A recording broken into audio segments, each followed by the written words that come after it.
isn't just about looking good. It's about telling a story.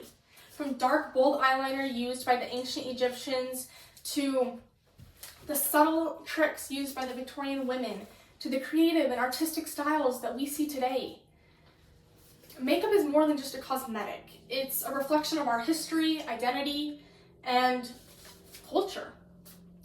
Today, I will be taking you on a journey through the history of makeup. I will be discussing the three major eras. The first era is the ancient Egyptian era, then the Victorian medieval period, and lastly, the modern era. Let's first talk about the ancient Egyptian era. The ancient Egyptians believed that makeup wasn't just for beauty or for looks, it was also for protection. Makeup was mandatory, they didn't have an option. Everyone wore it. Men, women, royalty, workers. They had two different types of techniques that they would use. The first one was an eyeliner. The eyeliner was called kohl, and it was made out of minerals. It was a black eyeliner that they would use around their eyes. This was to protect their eyes from the sunlight and also protect them from any diseases. The next makeup they would use is an eyeshadow. Now this eyeshadow was a green eyeshadow called malachite. The malachite was supposedly protect them from any evil spirits. Now the ancient Egyptians didn't just use makeup to protect them or for the looks. Their main reason was to connect them with their gods. One interesting thing that I found out was that scientists had actually discovered that the eyeliner used by the ancient Egyptians really did work, and it did protect them from any types of diseases, which is quite fascinating. Let's move on to the next era. This is the medieval and Victorian era.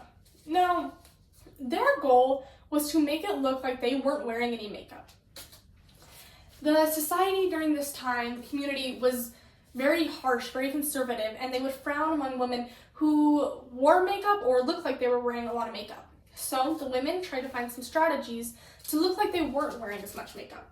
The first thing they did was put egg whites on their face. This would give their face some type of glow without wearing any foundation or makeup. They would also pinch their cheeks many times. This would give their cheeks that blush look. They also would bite their lips, and this would kind of make it look like they were wearing a lip stain or a lipstick. Another thing that they did was put white powder all over their face. This was to identify an indication that they were more wealthy, that they weren't outside working in the sun. All right, let's finish on the last era. This is fast forward to now, the modern makeup era. This era is definitely a lot more creativity and a lot more artistic compared to the last two eras. In this era, we have the freedom to do whatever type of makeup look we want. We can look up a tutorial on social media for a glamorous makeup look or a simple makeup look. Whatever you are feeling. Now, we have a lot of different techniques like contouring and bronzing and highlighting. We also have a lot of different types of makeup. We now have skin care infused makeup. We have long-lasting makeup. So this era is definitely a lot more creative. Another thing we do is we have a numerous number of wide styles available, and we also use makeup not just for beauty but also to create special effects like in movies or music videos, which is quite interesting. So what did this makeup history exactly teach us?